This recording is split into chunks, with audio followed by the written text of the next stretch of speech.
Pembicara Netpi kita kali ini adalah seorang pria yang gemar mendaki gunung dan berpetualang. Beliau mulai membangun bisnis Tiens ketika masih menjadi mahasiswa jurusan Teknik Geologi ITB. Dengan tekad dan semangat kuat dalam menjalankan bisnis ini, beliau mencapai bintang 8 hanya dalam waktu 1,5 tahun. Beliau juga berhasil mendapatkan reward mercy gratis sebelum sidang kelulusan dari ITB di saat usianya belum genap 25 tahun. Saat ini beliau telah berada di kehidupan yang diimpikannya serta mendapatkan seluruh reward dari Tiens. Selain itu dari bisnis ini beliau juga bisa traveling di lebih dari 200 kota di 30 negara di dunia. Dan tak lupa menikmati pula kegemarannya mendaki gunung dan menyelam. Sesuai motonya aspire to climb as high as you can dream. Inilah success story dari Ruli Wahyudi. Perkenalkan, nama saya Ruli. Saya usia sekarang 35 tahun. Saya mulai usaha ini dulu waktu masih kuliah. Saya cerita sedikit. Saya lahir dari keluarga biasa, Bapak Ibu. Bapak saya dulu karyawan perusahaan minyak asing di Kalimantan, Indonesia Perancis perusahaannya. Ibu saya itu dosen. Nah, waktu saya lahir, bapak saya udah kerja di perusahaan asing tersebut.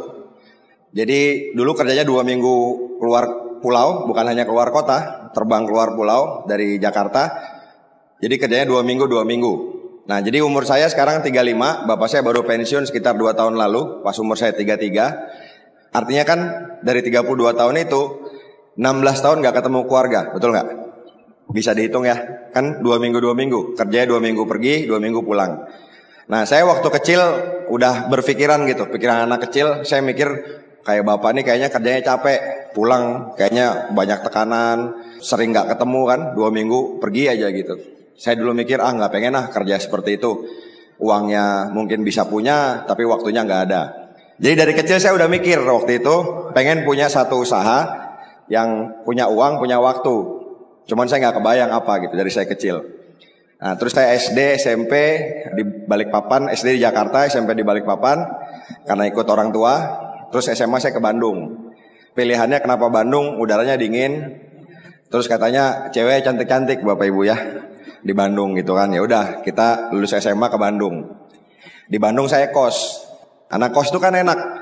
Tiap bulan dikirimin uang, tapi udah bebas. Uangnya dihabisin buat apa? Passive income Bapak Ibu, betul nggak? Jadi dari SMA saya udah ngerasain yang namanya passive income tuh. Dikirimin uang, bisa buat main, bisa buat apa. Nah, SMA ini karena nggak ada yang ngawasin, saya masuk SMA terbaik di Indonesia, salah satunya SMA 3 Bandung. Itu saya satu kos sama teman saya. Jadi kalau di kamar saya ini orang-orang pada main kartu, pada ngerokok, pada apa. Nah, saya punya kakak kelas, itu orangnya serius banget. Kalau masuk kamar dia, itu teman-teman disuruh cuci kaki. Udah cuci kaki belum? Saya bilang kayak bapak gua aja lu nyuruh cuci kaki, saya bilang gitu. Padahal cuma masuk kamar aja Bapak Ibu ya. Nah, saya temenan sama beliau itu udah dari SMA, makanya namanya Paris Kanata. Sekarang tuh Diamond God Lion ya Bapak Ibu. Nah, saya kelas 1. Nah, SMA itu saya sering sekali bolos. Kalau di Bandung bahasanya mabal. Di sini apa kalau bolos? Bolos aja ya. Ya, pokoknya saya kalau besok ada ujian jam 10 saya masuk ujian. Nanti setengah 12 saya loncat pagar gitu. Keluar gitu. Pokoknya begitu dulu waktu SMA.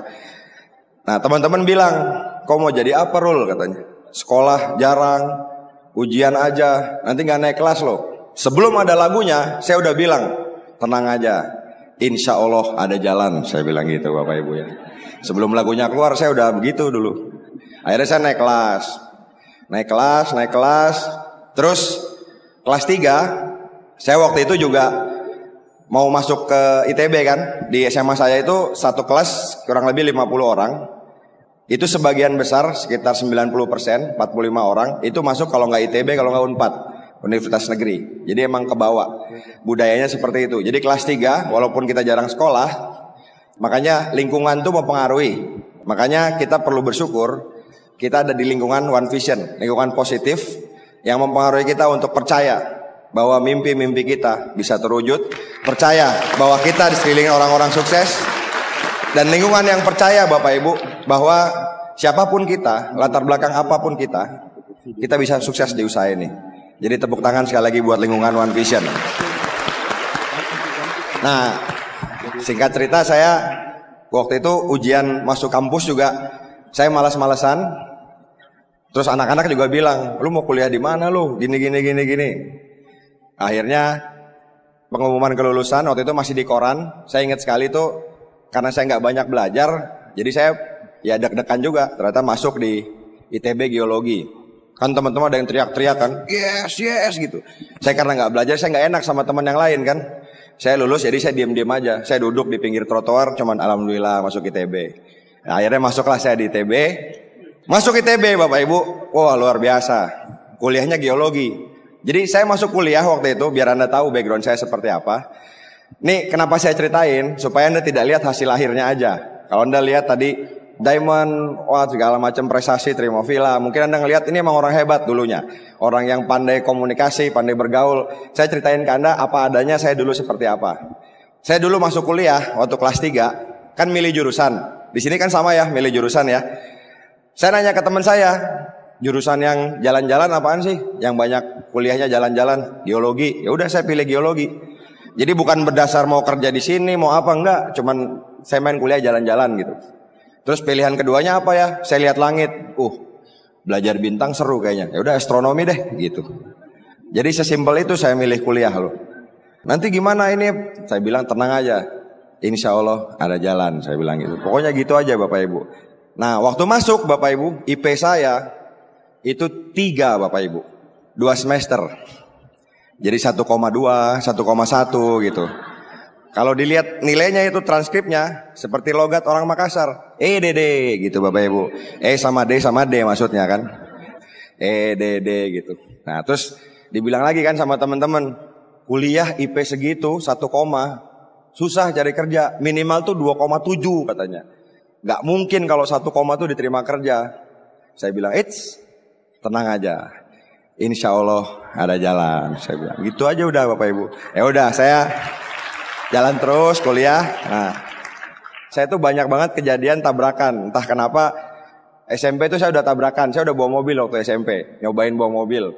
Orang tua lagi naik haji, mau bilang nganggur, saya bawa Bapak Ibu. Terus tabrakan. SMA, saya kelas 3. Itu saya tabrakan waktu lagi ujian Eptanas. Jadi ujian akhir, baru agama sama PPKN dulu saya ingat. Sorenya saya tabrakan, masuk rumah sakit 10 hari kurang lebih. Paru-parunya robek, rusuknya patah, tangan kiri patah, ininya bolong, robek juga. Pakai selang tuh. Jadi waktu itu saya ingat banget pakai selang di sini, dimasukin selang buat buang darah di paru-paru. Jadi kalau saya nafas, darahnya tuh ikut goyang Bapak Ibu. Ngek. Saya bilang, bagus juga nih selangnya gitu ya. Nah, itu pas kelas 3 SMA tuh. Akhirnya kan saya telat ujian tuh kan. Jadi saya susulan tuh sehari Bapak Ibu. Karena saya udah dapat bocoran dari teman-teman soalnya ini. Saya kan tangannya patah tuh. Ikut Eptanas kan saya bilang, insya Allah ada jalan gitu kan. Jadi pas saya susulan, Bu, saya habis tabrakan. Saya bilang gitu. Mau susulan bisa? Bisa silakan. Ya jadi memang banyak masa lalu yang insya Allah ada jalan tuh jalan bener apa enggak. Pokoknya jalan aja gitu saya. Pokoknya saya orangnya begitu apa adanya aja. Nah ini itulah hebatnya Tiansi Bapak Ibu. Kita nggak pernah tahu background orang seperti apa bisa berubah menjadi seperti apa. Makanya saya yakin sekali apapun latar belakang Bapak Ibu hari ini, kalau Anda mau berubah, kalau Anda mau berjuang, 1, 2, 5 tahun lagi Anda bisa jadi diamond berikutnya Bapak Ibu. Amin. Soalnya saya ingat dulu kalau saya masuk OP, kan di depan tuh ada yang jaga tuh.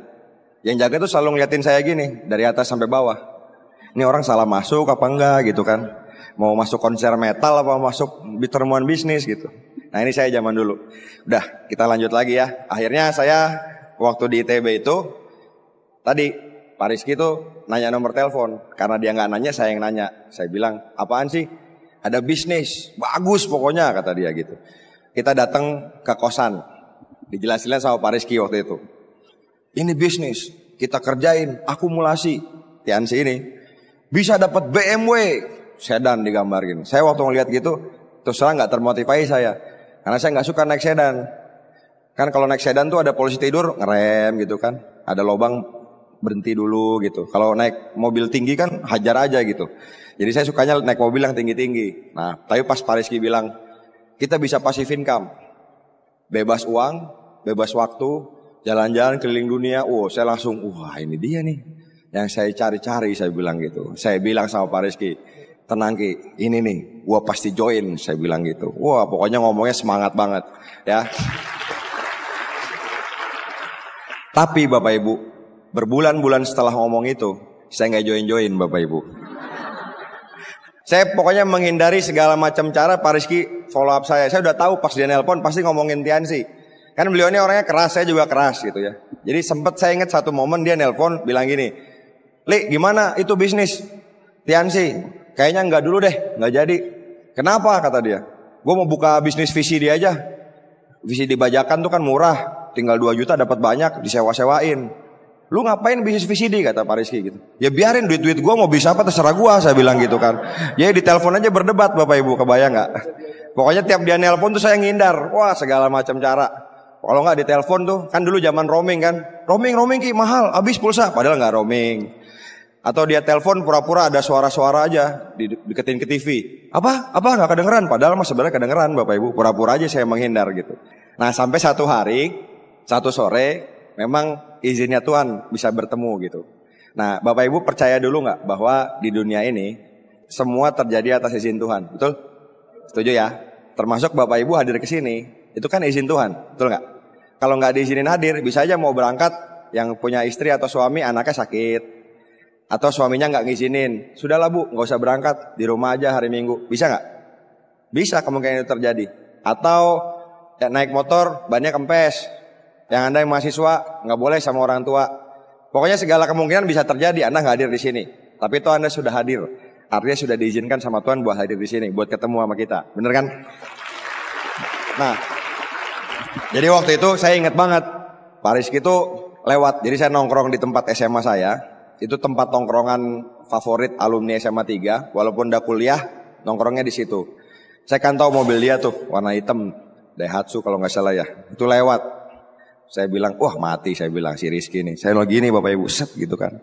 Dia ngelihat Bapak Ibu, mobilnya udah lewat, muter balik Bapak Ibu, set gitu kan. Wah saya bilang nih. Terus turun, senyum-senyum gitu mukanya kan. Woi apa kabar? Sehat lu? Perasaan dulu gak pernah nanya sehat apa enggak. Tiba-tiba nanya sehat. Mukanya langsung sosok baik gitu Bapak Ibu. Sosok ramah gitu. Ya samalah ya sama yang ngajak Anda hari ini kan gitu mukanya kan. Coba perhatiin tuh. Kan sosok ramah gitu kan. Ayolah dijemput. Gak ada helm, tak bawakan helm. Panas, ada payung. Pokoknya apa aja ada Bapak Ibu. Jadi waktu itu saya gitu juga. Nih yang ngomong UT tuh ujung-ujungnya Tiansi gitu kan. Ya udah gini. Saya udah inget kalau gak salah hari Selasa apa Rabu, Pak Rizky bilang, itu kan sore tuh. Nanti malam ada acara gak? Bang kenapa? Kebetulan ada OP katanya. Dalam hati kebetulan terus tiap ketemu gitu ya. Mau Minggu kebetulan, Sabtu kebetulan, malam kebetulan, salah juga dibetul-betulin saya bilang gitu. Ya udah. Nah, waktu itu saya bilang ke Pak Rizky, ya udah, gua datang doang deh, nggak bakal join. Pokoknya datang. Daripada dikejar-kejar kan, udah datang aja. Ya udah, saya datanglah ke OP. OP-nya tuh di hotel jelek, ruangannya jelek sekali Bapak Ibu. Hotel tua, ruangannya belum direnov udah puluhan tahun kali, dari zaman Belanda kali Bapak Ibu ya. Cuman 20 orang. Jadi hotelnya jelek, OP-nya cuma 20 orang. Presenternya itu bintang 5 baru belajar ngomong. Jadi ngomongnya salah-salah. Saya kan walaupun negatif tapi pinter Bapak Ibu. Maksudnya saya ngerti gitu yang diomongin apa. Saya tahu dia salah gitu. Jadi waktu dia ngomong salah gitu kan, saya nanya, Ki itu bintang berapa Ki? Bintang 5 gitu. Mukanya Pak Rizky udah nyesel ngajak saya ke OP itu. Wah ini kayaknya udah gak ada harapan nih kayaknya gitu. Nah cuman saya justru dalam hati saya mikir Bapak Ibu, nih orang yang ngomongnya salah-salah gini aja bisa bintang 5 jadi presenter. Masa saya gak bisa sih? Saya harusnya bisa gitu. Jadi Bapak Ibu, ternyata orang sukses itu melihat peluang di balik masalah. Tapi orang gagal melihat masalah di balik peluang. Ada peluang, dicari masalahnya. Contoh simpel ya, orang negatif nih, orang gagal. Dia datang ke VS. VS-nya sepi. Dia datang, terus dia lihat, wah cuma sedikit nih yang ketipu. Untung saya masih di pintu. Pulang dia Bapak Ibu. Jadi menurut dia kalau sepi itu penipuan. Bener ya? Nah kalau orang positif ngeliat VS, begitu sampai pintu sepi, dia bilang, wah peluang bagus gini, baru sedikit yang tahu. Saya jadi orang awal nih, saya beruntung gitu. Akhirnya dia datang dengan pikiran positif. Nah orang negatif, seperti hari ini misalnya dia datang dari sampai pintu, ngeliat rame, dia bilang, wah rame, sudah telat. Coba setahun lalu, sekarang udah telat ini. Pulang juga dia Bapak Ibu. Jadi sepi salah, rame salah. Yang salah otaknya sebenarnya. Beneran salah mikir Bapak Ibu. Ini salah mikir gitu. Negatif positif. Kan gelas itu kalau diisi air setengah, menurut Anda setengah kosong apa setengah isi? Dua-duanya bener. Bener kan? Tergantung sudut pandang. Ya sama aja tadi. Nah orang positif ngeliat rame gini, justru positif. Memang bisnis Tiansi ini luar biasa di Makassar. Ribuan orang hari Minggu mau berkumpul. Saya harus ketinggalan saya mau ngejar, saya mau jadi diamond di Tiansi. Kayak gitu orang positif Bapak Ibu. Jadi ada bercandaan zaman dulu, itu soal gambar orang. Ada mata, ada alis, ada hidung. Kalau orang negatif, itu bentuk bibirnya, itu setengah lingkaran ke bawah. Kalau di pertemuan biasanya dia gini nih. Ini kan, terus kayak ubur-ubur gitu. Gini. Ada kumisnya gitu kan. Nah, yang begitu biasanya Bapak Ibu, itu kan dia kan berdoa. Orang negatif pengen hidupnya sukses nggak? Saya tanya, ada nggak orang yang pengen hidupnya menderita? Nggak ada. Mau orang negatif juga pengen hidupnya sukses. Dia pasti berdoa kan sama Allah, sama Tuhan. Ya Allah, kasih saya rezeki ya Allah, turunkan berkahmu. Dikasihkan berkah. Tapi karena bentuk mulutnya setengah lingkaran ke bawah Bapak Ibu, kan berkahnya turun tuh. Ditampung nggak? Enggak, langsung jatuh kiri kanan gitu. Karena dia negatif, melihat masalah di balik peluang. Nah, kalau orang positif dia senyum. Gini bentuk bibirnya. Jadi Allah juga ngasih berkah, dia berdoa. Tapi ditampung dulu sama dia. Di bibirnya dia sudah cukup, baru dibagiin ke orang lain Bapak Ibu. Nah, itu orang positif. Jadi itu ilustrasi simpel, tapi buat saya kena banget. Ternyata emang bener. Banyak orang di luaran itu yang diomongin negatifnya. Anda punya nggak mungkin saudara atau teman yang kehidupannya menengah ke bawah atau di bawah rata-rata? Kalau ngobrol sama orang-orang itu, biasanya yang dibahas negatif. Bensin naik ya sekarang, susah. Presiden yang sekarang kayaknya kurang oke. Pokoknya yang dibahas tuh hal-hal negatif, paham nggak Bapak Ibu? Jadi selalu dilihat saya begini tuh alasannya kenapa gitu. Jadi negatif aja terus. Ada orang tetangganya kaya, kaya mendadak, pasti korupsi. Gitu Bapak Ibu. Pokoknya apapun negatif judulnya gitu. Nah, tapi kalau orang positif tuh kebalikan, apa aja dilihat positifnya gitu. Jadi sekali lagi, saya waktu itu beruntung sekali, walaupun saya nggak pernah tahu MLM, saya nggak pernah tahu Tiansi itu apa. Ya saya positif, saya ngeliat nih orang bintang 5 aja bisa, masa saya nggak bisa gitu. Nah, tapi saya bilang sama Pak Rizky, nyambung cerita tadi, Ki, kan gue temennya banyak, musuhnya juga banyak sih, saya bilang gitu. Soalnya saya di ITB tuh, kayak di Unhas lah Bapak Ibu. Di Unhas kan sering masuk ke TV kan itu. Teknik ini sama teknik ini berantem, bener gak? Kan sering tuh. Nah di ITB juga sama. Di ITB tuh angkatan saya aja, itu satu geologi 60 orang.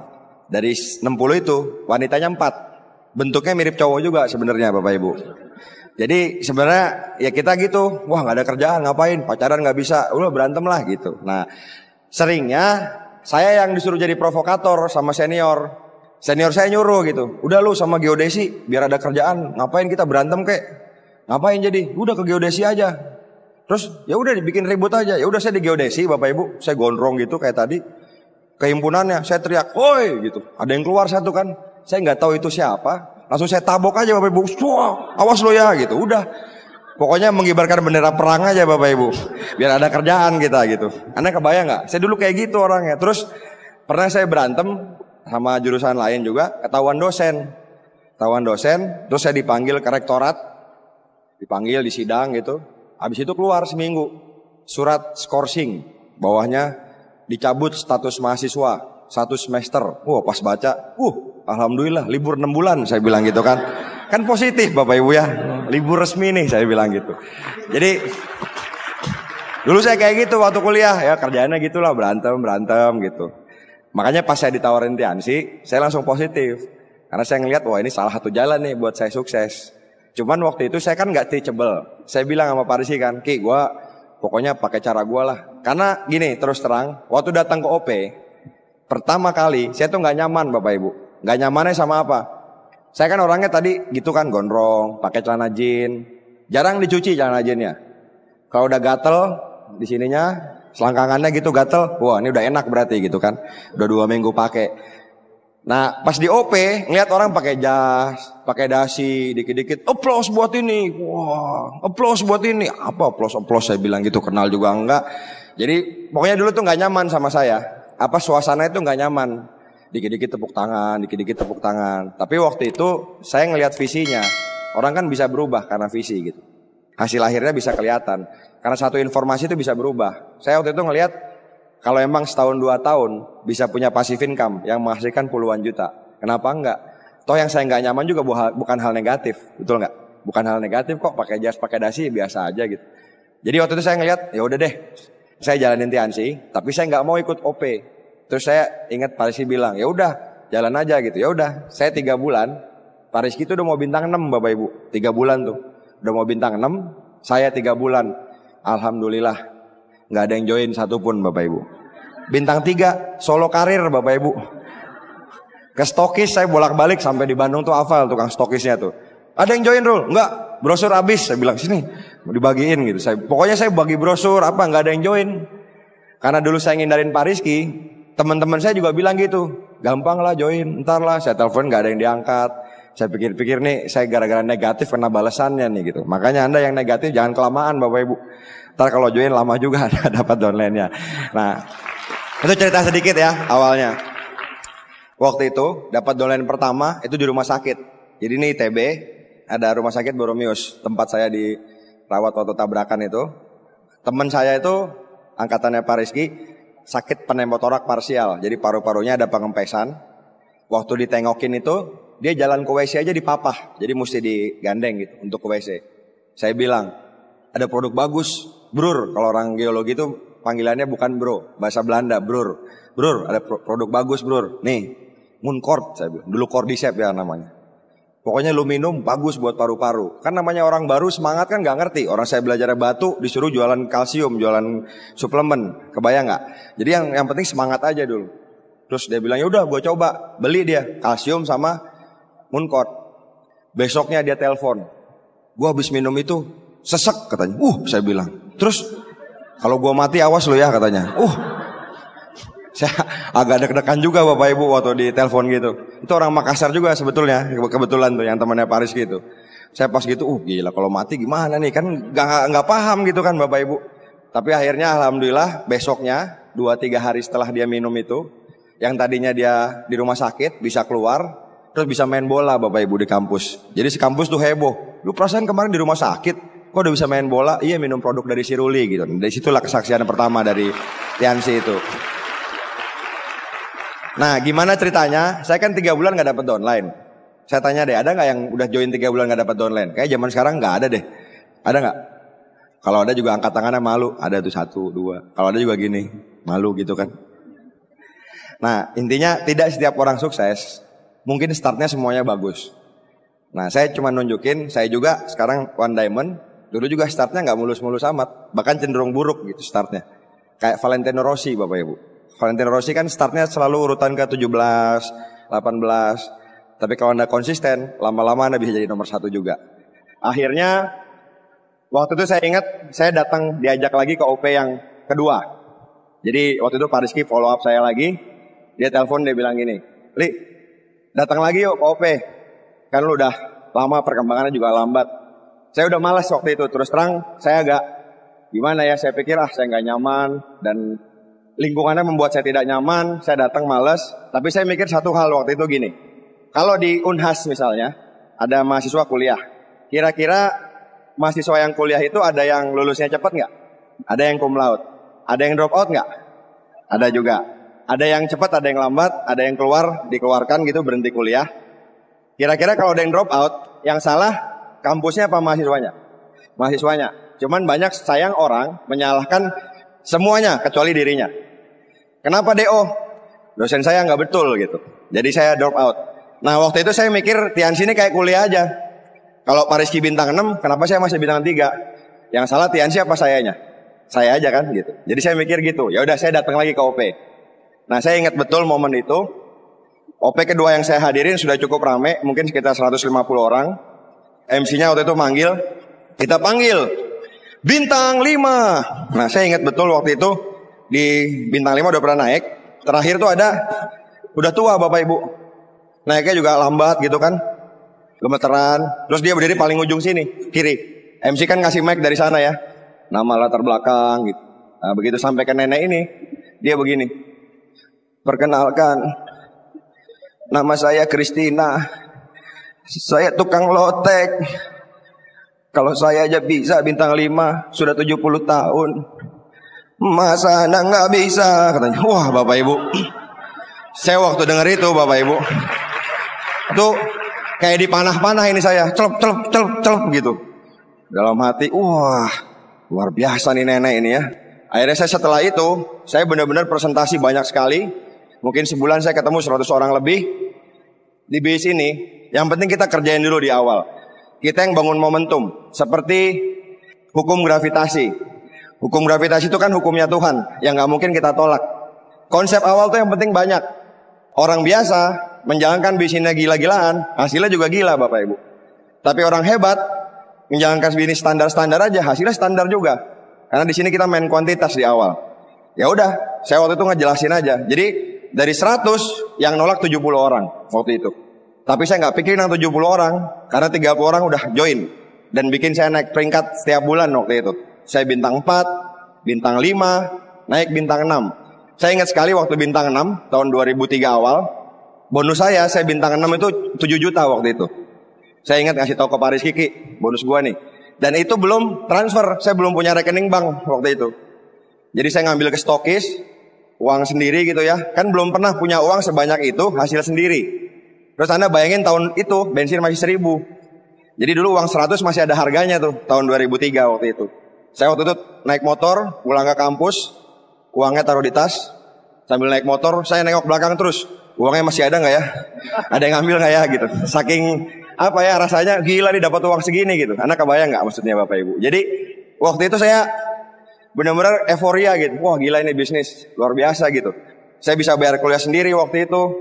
Teman-teman saya tuh banyak yang pas awal dia tuh negatif Bapak Ibu. Dia rangkul saya gitu. Lu ngapain jalanin bisnis begitu? Gak bakal bisa. Yang bisa itu orang-orang yang serius, rapi-rapi. Kayak Rizky mah bisa. Kayak lu gak bakal bisa katanya. Gue bilangin aja sebagai sahabat, daripada nanti menyesal di kemudian hari. Bener gak Bapak Ibu? Kan banyak yang ngomong kayak gitu ya kadang-kadang ya. Nah begitu saya udah bronze lion, orang yang sama Bapak Ibu, orang yang sama ngerangkul saya juga. Dia bilang, memang Rul, gue udah tahu dari dulu lu bakat memang jalanin MLM katanya. Wah saya bilang kurang ajar gitu ya. Dibahas, ada tai lalat di bibir.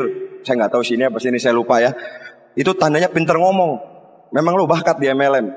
Saya bilang, kenapa tai lalat gue gak dibahas pas gue bintang 3? Saya bilang, kenapa udah bronze lion baru bahas tai lalat gitu. Ya, Anda ngerti gak maksudnya Bapak Ibu? Nah saya cuma ngasih gambaran gini. Contohnya nih ya, misalnya Bapak yang di belakang bintang berapa Pak? 6 ya. Namanya siapa Pak? Namanya Pak Jabar. Yakin Pak sukses di bis ini? Kalau ngelihat mukanya agak kurang meyakinkan Pak. Bapak kuliah? Udah selesai. Nah itu dia. Lihat yang sukses itu yang anak kuliahan dulunya Pak. Kalau yang udah selesai duluan agak susah suksesnya biasanya. Terus kuliahnya apa? Teknik apa manajemen atau? Nah ekonomi. Lihat Pak, anak teknik semua itu di depan. Pak Sibuan, saya, Pak Rizky. Kalau ekonomi agak kurang harapan Pak di Tiansi. Umur berapa umur Pak? 23, itu dia Pak. Agak susah kalau umurnya ganjil mulainya. Harusnya 22 mulai Tiansi itu. Bapak berapa saudara? 2. Anak keberapa? Anak pertama ya. Nah Pak Rizky anak kedua Pak. Saya bercanda ya, Pak Jabar insya Allah bisa sukses di usaha ini gitu. Nah ini saya cuma simulasi aja. Saya pas ngomong kan iseng aja. Pas saya ngomong, itu saya mikir nggak Bapak Ibu? Enggak kan asal ngomong aja. Anak kedua, anak teknik, asal aja ngomong. Di luar tuh banyak yang kayak gitu Bapak Ibu. Asal ngomong ke kita. Yang ngomong aja asal ngomong. Sayangnya yang diomongin, betul juga Ji. Iya, saya susah sukses gitu kan. Jadi yang ngomong aja nggak dipikirin, apalagi kita yang diomongin nggak usah dipikirin Bapak Ibu.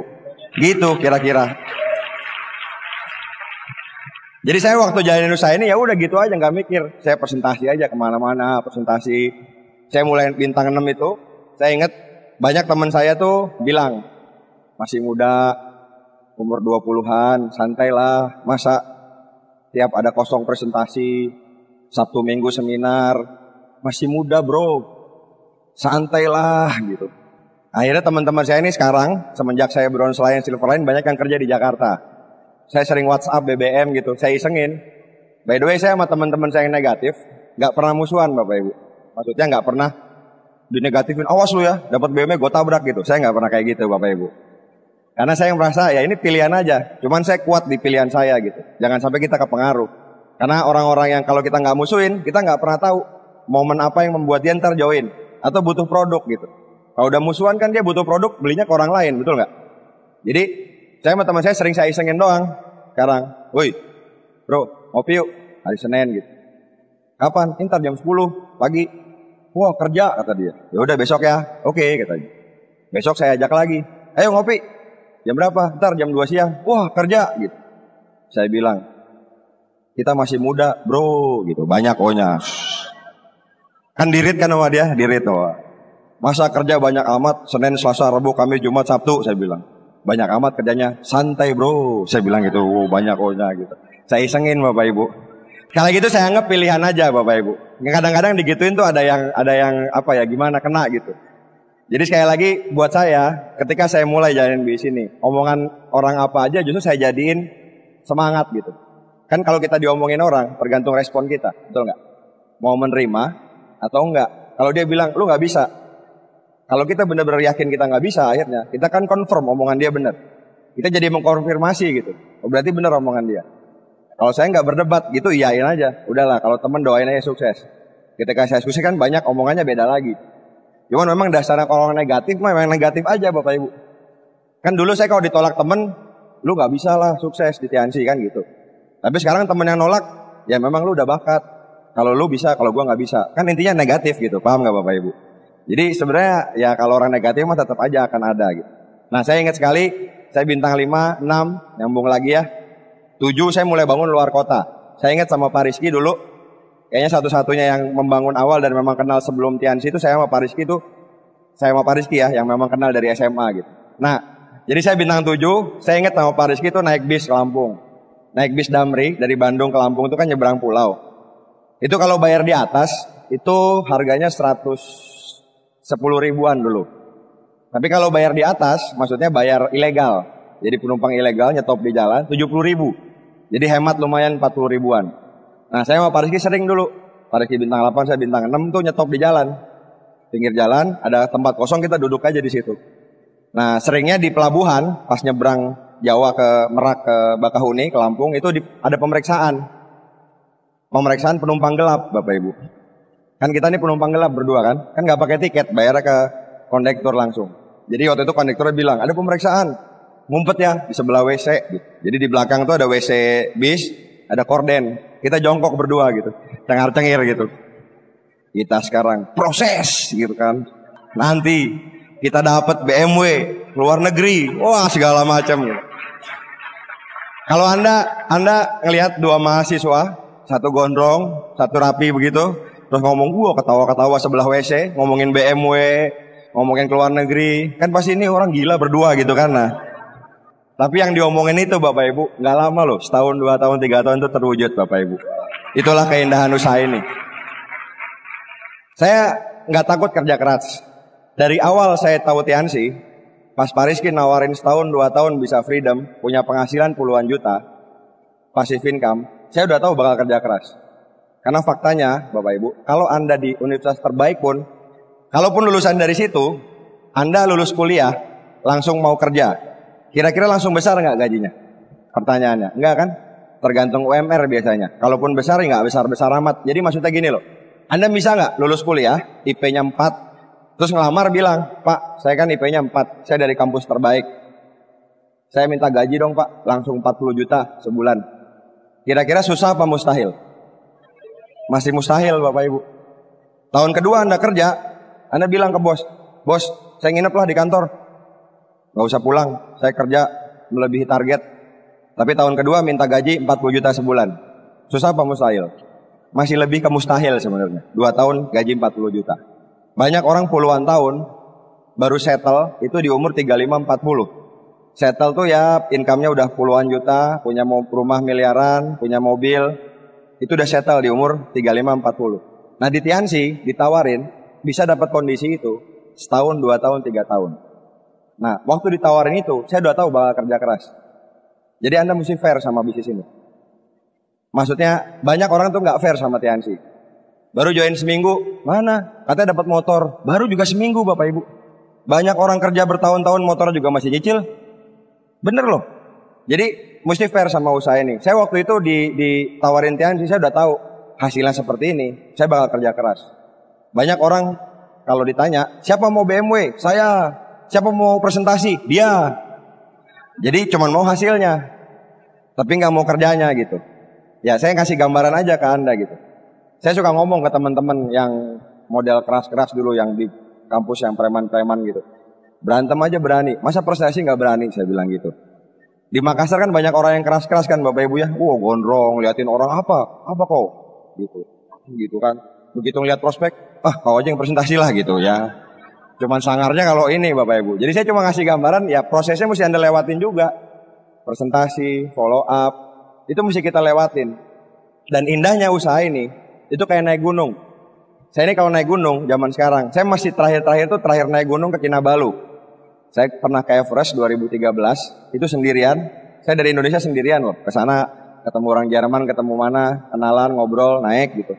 Hampir 5.000. Itu oksigennya setengah dari di sini di Indonesia, maksudnya di dataran rendah. Jadi kalau Anda ngisep nafas, kalau di sini kan bisa gitu. Kalau di sana, mana lagi? Habis sudah oksigennya. Karena setengah si oksigen di udara itu tipis. Kalau lebih naik lagi jadi 1/3. Terus saya waktu itu ngisi seminar di Kota Kinabalu. Itu saya naik dulu ke Gunung Kinabalu. Itu tingginya 4.000. Saya naik gunung, sekarang sisa mental doang Bapak Ibu. Kayaknya badan lebih mirip penyanyi hip hop daripada pendaki gunung Bapak Ibu ya. Kalau saya naik gunung capek, kakinya pegel, nanjak gitu kadang sampai kram, sampai gemeter gitu kakinya. Tapi di saat itu, saya cuma mikir otak saya ini udah di puncak gitu. Bahasa Makassarnya begin with the end in mind. Memulai dengan hasil akhir di pikiran kita. Ketika saya melakukan langkah pertama naik gunung itu, otak saya itu udah di puncak. Jadi kalaupun kaki saya pegel, saya selalu ingetin, puncaknya keren nanti, jalan terus, selangkah lagi. Puncaknya bagus loh, naik lagi, selangkah lagi.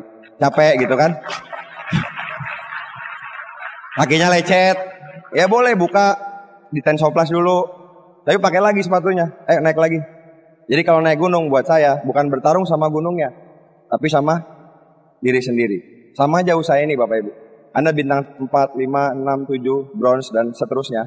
Ada turun peringkat nggak? Nggak ada kan? Anda jalan, naik peringkat dapat reward, naik bintang 8 dapat reward. Capek, boleh berhenti dulu. Setengah hari, seminggu, boleh. Tapi kalau Anda punya impian lebih besar, jalan lagi Bapak Ibu.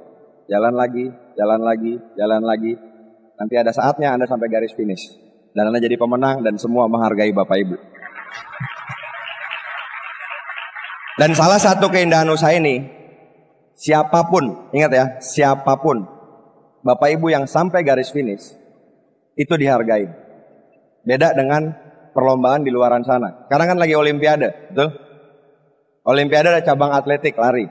Saya tanya, yang dihargain di cabang lari 100 meter, siapa? Juara 1, 2, 3, paling mentok 3. Kalau harapan 1, 2, 3 itu 17 Agustus aja, nyenangin anak kecil Bapak Ibu kan. Anak kecil kan ada harapan 1, 2, 3. Kalau perlombaan sebenarnya paling 1, 2, 3. Medali emas, medali perak, medali perunggu. Banyak orang yang sudah berlatih puluhan tahun untuk jadi atlet. Dan ketika ikut olimpiade, finish di nomor keempat. Ada orang ingat nama dia nggak Bapak Ibu? Jarang sekali orang ingat. Tapi di usaha ini, keindahan usaha ini, siapapun Anda sampai garis finish, Anda jadi God Lion.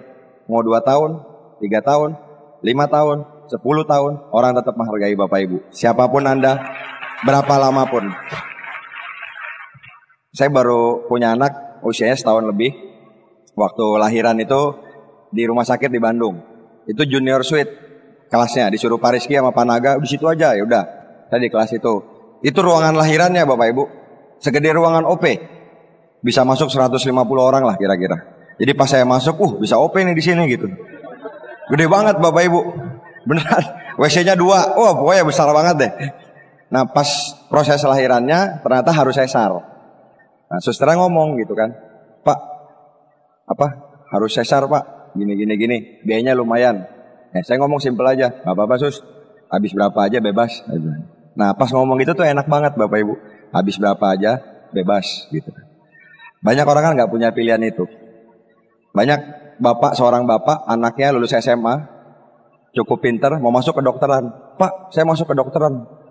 Kayaknya kurang cocok kamu jadi dokter nak. Kuliah yang simpel-simpel aja lah. Yang gak cocok bukan anaknya, tapi uang bapaknya Bapak Ibu. Seringkali seperti itu loh, serius. Kedokteran kan ratusan juta habisnya.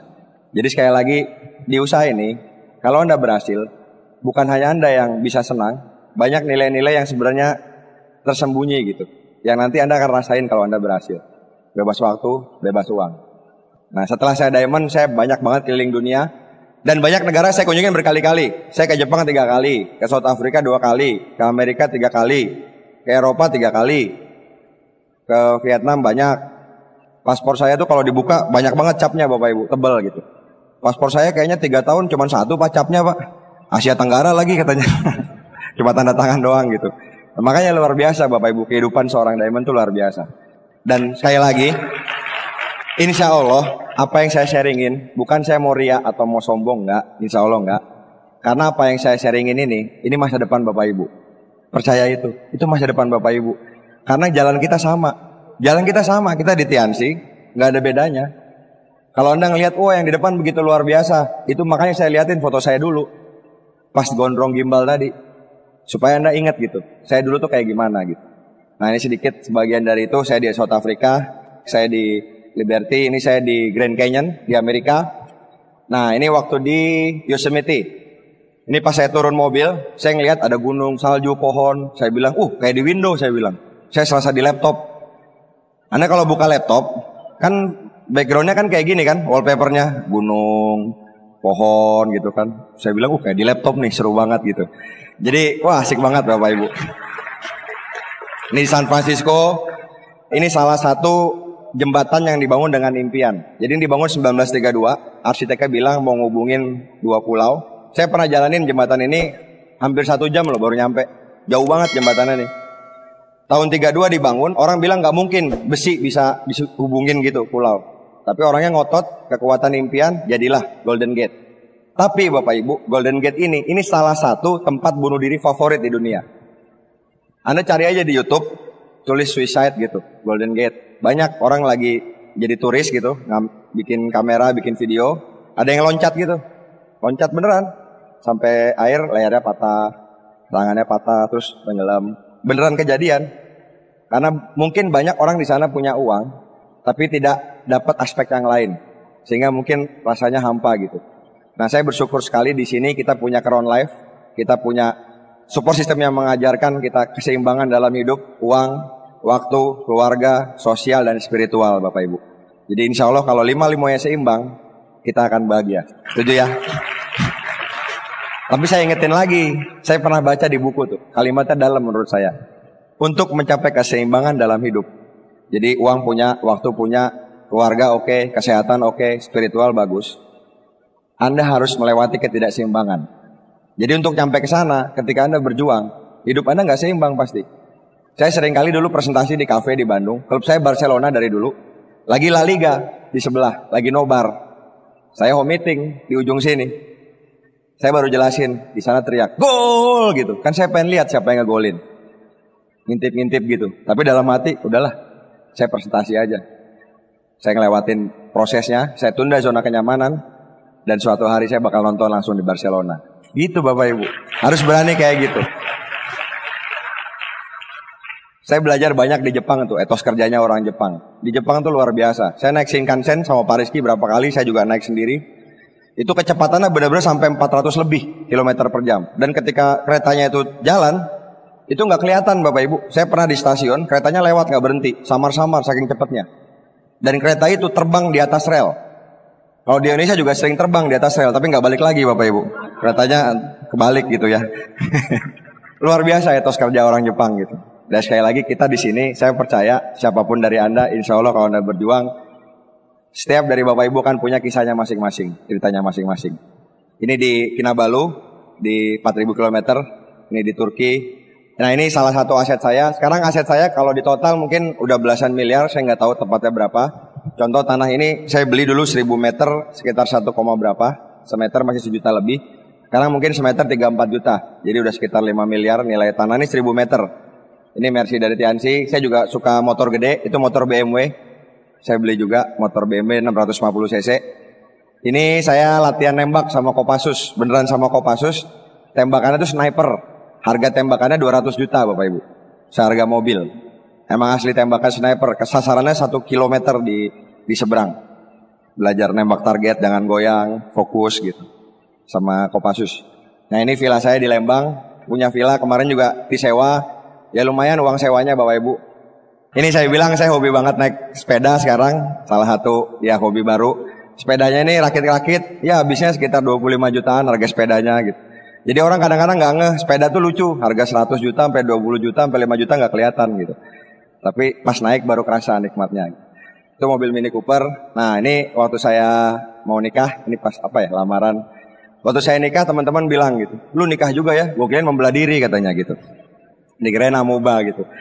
Jadi saya bukan goat lion sebenarnya dulu, saya wild lion Bapak Ibu ya, singa liar gitu ya. Akhirnya ada yang bisa menjinakkan singa liarnya. Saya nikah 2014, habis nikah langsung passion trip Amerika waktu itu. Di San Francisco dan di New York dan lain-lain. Nah ini di sana, di New York, keren banget, Times Square tuh asik. Kadang kebahagiaan tuh simple gitu, cuman di Times Square, naik bis di atas, suhunya enak. Itu buat saya udah satu kenikmatan, gila ya bisnis ini. Jadi kadang-kadang wajar kalau orang gak percaya. Saya aja yang jadi diamond, mengalami kehidupan, kadang-kadang masih gak percaya sama kehidupan saya sendiri. Maksudnya kadang-kadang kok bisa ya sampai di titik ini. Yang mengalami aja gak percaya kadang-kadang, apalagi orang yang lihat gitu. Itulah bisnis ini Bapak Ibu. Banyak keindahan lah yang Anda nanti bakal jalanin dan bakal nikmatin.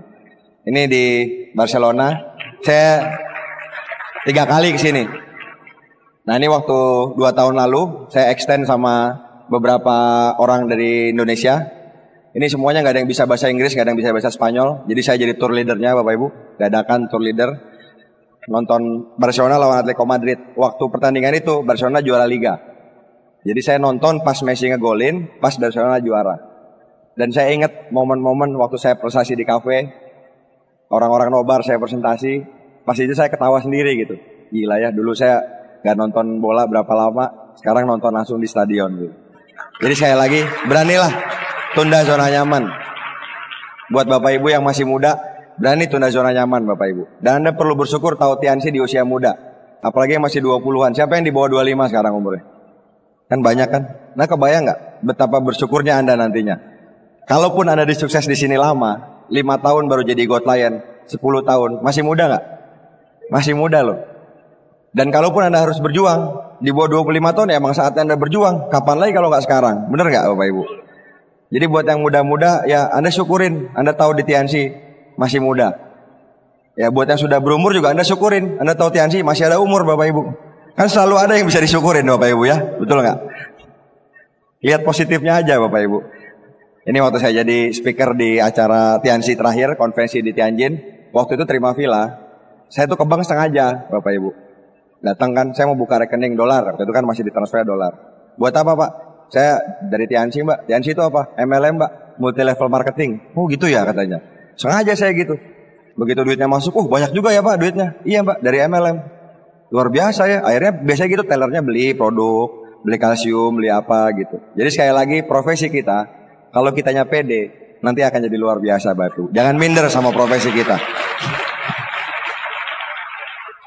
Ini pas saya punya anak, jadi ya itu momennya anak-anak juga bilang gitu.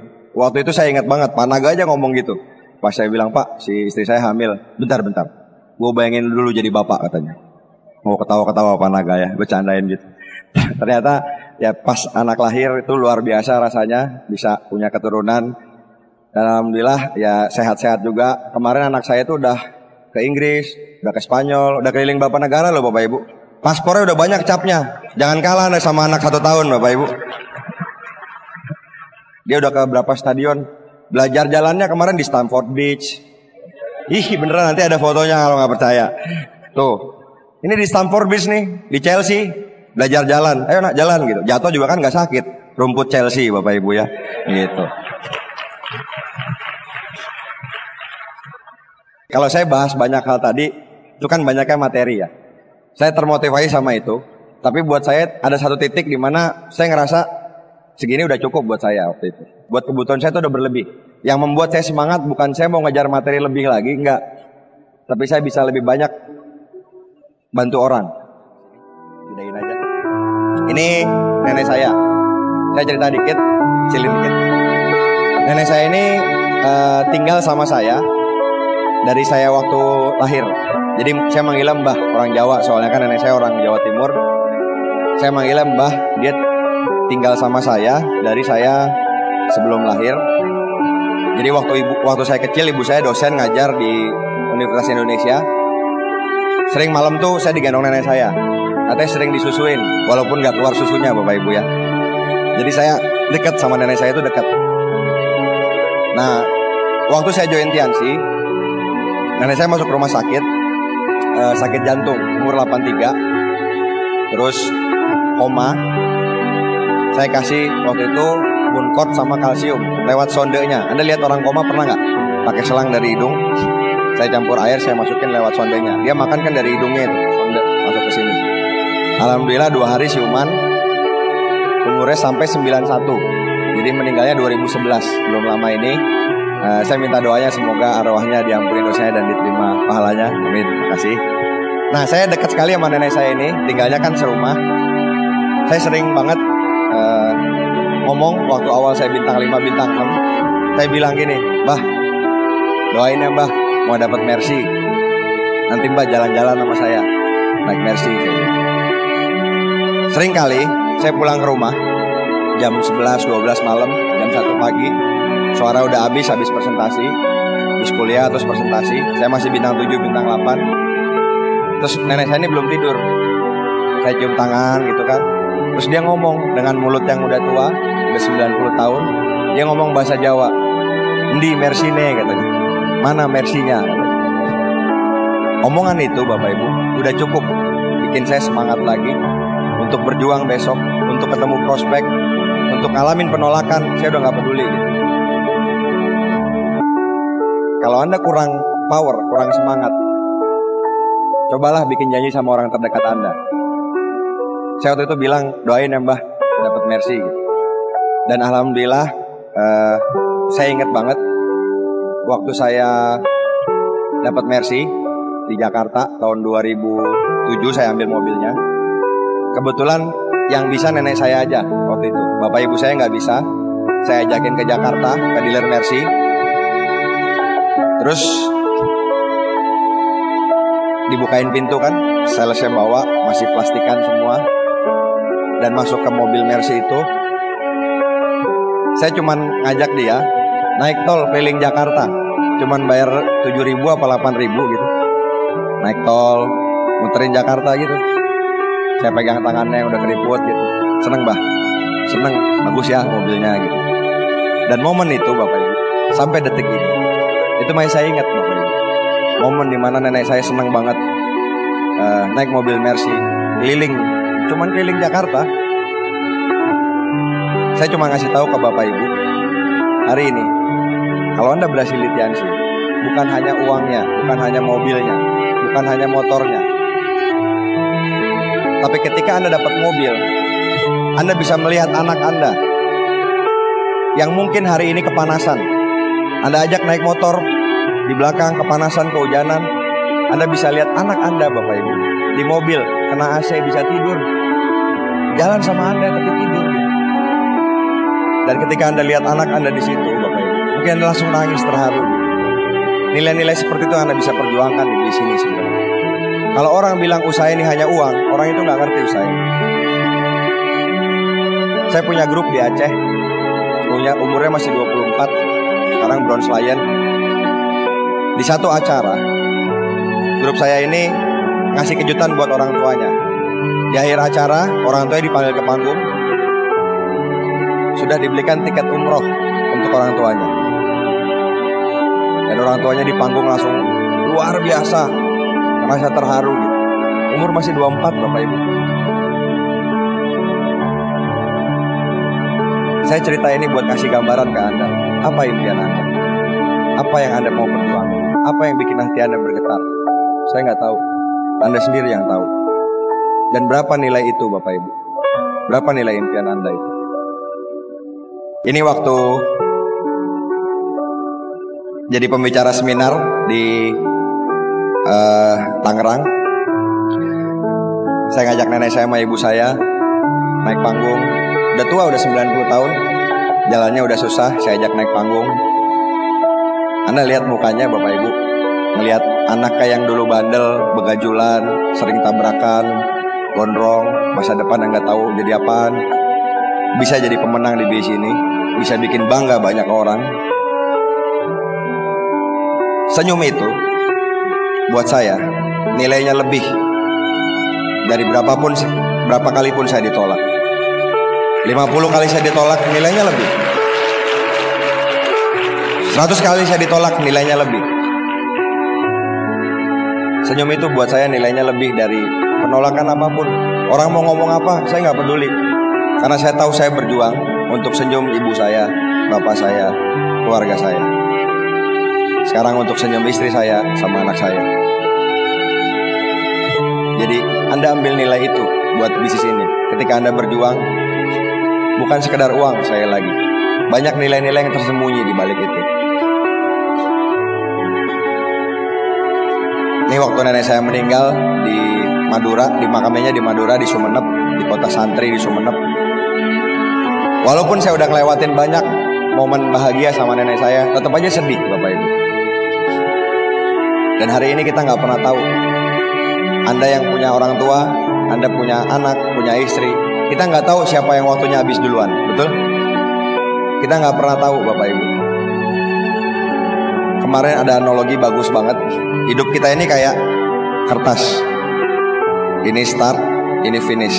Umurnya 60-70 tahun. Betul? Anda bisa bayangin kertas?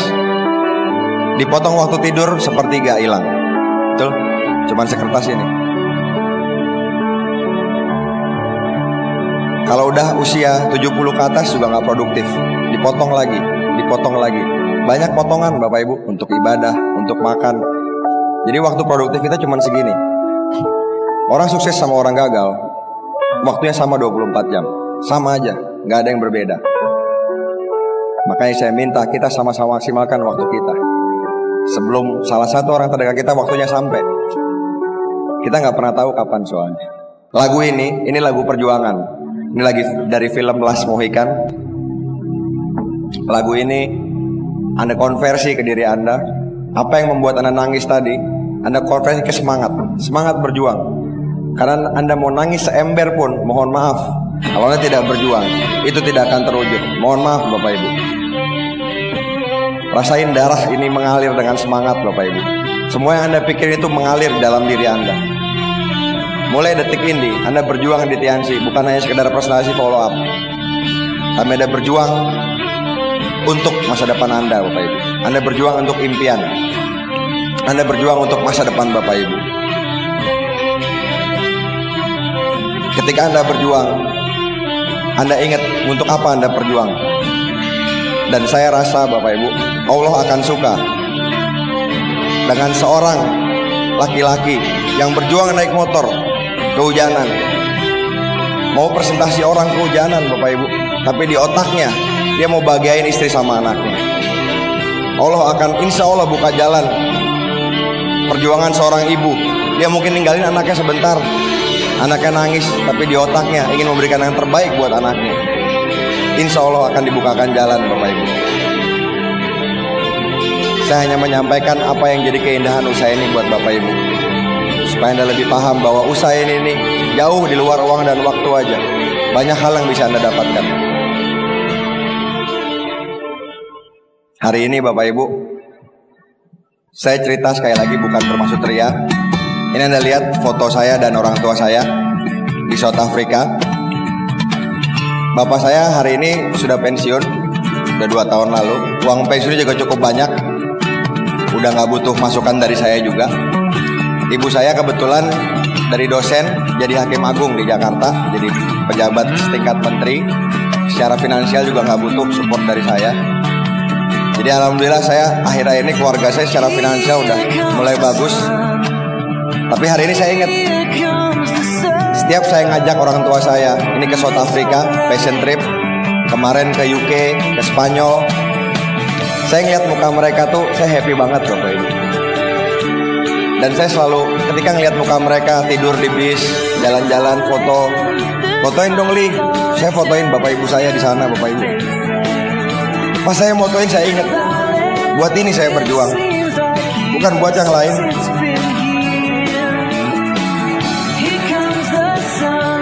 Dan hari ini Bapak Ibu, Anda lihat orang yang dulunya gondrong, orang yang dulunya mungkin begajulan bisa berubah karena impian Bapak Ibu. Saya percaya Anda bisa. Saya percaya setiap Bapak Ibu bisa. Lagu ini judulnya Here Comes the Sun. Mungkin hari ini Anda lagi punya masalah, Anda punya tantangan, mungkin grup Anda yang hancur, grup Anda pindah mungkin, atau apapun lah. Anda lagi ngalamin badai, masalah keluarga, saya nggak tahu Bapak Ibu. Tapi ingat, badai suatu saat pasti akan berhenti. Badai tidak akan pernah selamanya. Dan setelah badai Bapak Ibu, matahari akan muncul, hujan akan berhenti, dan disitulah akan muncul pelangi Bapak Ibu. Setelah badai biasanya akan muncul pelangi Bapak Ibu. Hari ini Bapak Ibu, terakhir kita sama-sama berdiri. Saya pengen Anda sama-sama ingat apa yang Anda ingat tadi Bapak Ibu, apa impian Bapak Ibu. Dan hari ini kita kepalkan sama-sama di tangan Bapak Ibu, di tangan teman-teman di Makassar dan sekitarnya. Di hitungan ketiga kita teriak yes, kita lempar ke atas, kita lemparkan ke langit Bapak Ibu, dan jadikan itu doa. Insya Allah Tuhan mendengar doa kita, dan Tuhan akan membuka jalan dari Bapak Ibu untuk berjuang, untuk mewujudkan impian Bapak Ibu. 1, 2, 3, yeay! Insya Allah Bapak Ibu, kalau Anda berjuang, Tuhan akan buka jalan. Saya percaya itu. Saya percaya Bapak Ibu, usaha ini luar biasa. Gara-gara Pak Luis Tendean join, bisa ngerubah seorang naga sugara. Orang yang punya hutang keluarga bisa sukses di usaha jadi diamond. Gara-gara Pak Naga join, bisa ngerubah seorang yang namanya Pak Erik Yong, mahasiswa biasa, sukses di usaha ini. Gara-gara Pak Erik Yong join, bisa ngerubah namanya Seno Hadi, seorang mahasiswa Cooper di ITB, sekarang juga sukses di usaha ini. Gara-gara Pak Seno Hadi join, bisa ngerubah seorang Rizky Kanata, anak pengusaha dari Makassar, sukses di usaha ini. Gara-gara Pak Rizky join, bisa ngerubah yang dulunya gondrong, yang dulunya tukang berantem jadi berdiri di depan, jadi speaker Bapak Ibu. Jangan egois. Hari ini kalau Anda ambil keputusan berjuang, mungkin Anda bisa ngerubah orang di Pinrang sana yang rumahnya mau roboh bisa naik haji daripada usaha ini. Anda bisa ngerubah orang di Palu sana mungkin bisa berhasil di usaha ini. Sekali lagi Bapak Ibu, selamat berjuang. Saya menunggu jalan sukses Anda. Assalamualaikum.